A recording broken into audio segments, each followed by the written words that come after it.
Basic একটা programme প্রথম join করুন। সেখানে আপনি কি করবেন, সেখানে একটা বেসিক স্ট্রেন্থ ট্রেনিং প্রোগ্রাম করবেন, তাদের গাইডেন্সে করলেন, একটা স্ট্রেন্থ ট্রেনিং প্রোগ্রাম করলেন, তার সঙ্গে সঙ্গে কিছু কার্ডিও করলেন, যেরকম আমাদের অ্যাভেলেবিলিটি থাকে।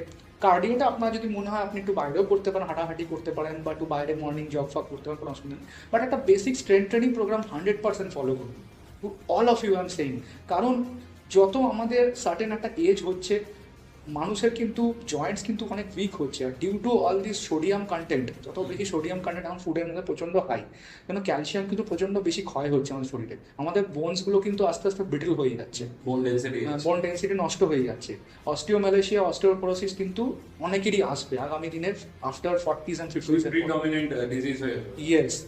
এবং তার সঙ্গে সঙ্গে আপনি যদি ওয়েট ট্রেনিংটা যদি আপনি মেনটেন করেন, আপনার জয়েন্টস এবং আপনার মাসেলটা ভালো থাকবে, মাসেল হেলথটা ভালো থাকবে, আপনার বডির একটা বেসিক স্ট্রেংথ ভালো থাকবে। তার সঙ্গে আপনি একটু কার্ডিও করলেন, অফকোর্স এগুলোতে আপনার ওভারঅল ট্রেনিংটা করলে আপনার একটা ফ্যাট লস হবে এবং আপনার সুন্দর একটা চেহারা আপনি ধরে রাখতে পারবেন। এর সঙ্গে আপনাকে কিছু লাইফস্টাইল ফলো করতে হবে।